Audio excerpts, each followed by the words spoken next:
So let's do a little bit of editing in Premiere. First, I want to start out talking about the source monitor. You guys have probably discovered it, but we've never really talked about it. So if I have a clip and I double click it, it appears first in my source monitor. So I'm talking about sort of looking at it before we even drag it into the timeline. So double click a clip. You need probably like 5 or 6 clips to be able to follow along with this practice. So you can grab any of your old clips or just shoot 5 or 6 of them. Just something so you have enough. And if you have like an audio file, that would be really good as well. All right, so I've double clicked my clip and it appeared up here in the source monitor. So a couple of things that we can do in the source monitor is, let's say I have a long clip and I only want a small section of it. So this clip is 10 seconds long, and let's say I only want to play it for 5 seconds.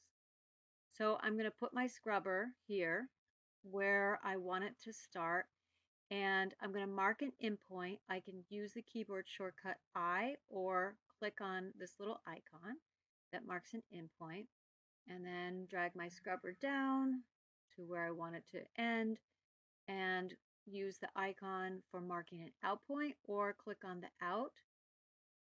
And I've marked an in and out point. And now what I can do is I can take that in and out point and drag it down into the timeline.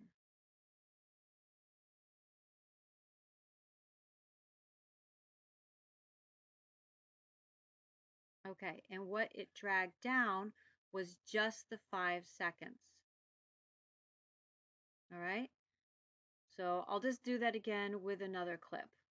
Take this one over here, and let's say I just want 5 seconds of that. So I'm going to mark my in point and then move my scrubber down the timeline to 10 because I start at 5.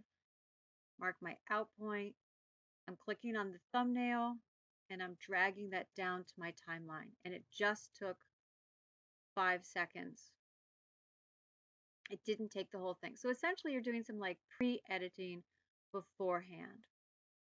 Right, I'm going to load another clip. Let's take this clip here.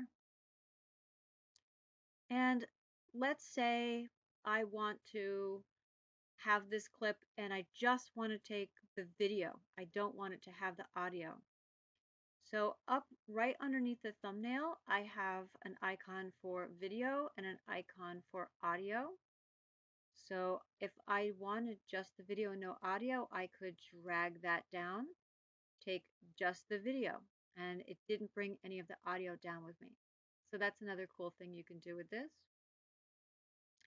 I'm going to make an in and out point on this clip as well. And I'm going to move my scrubber down my timeline so I'm not like on any clips. And this time I'm going to hit the insert button.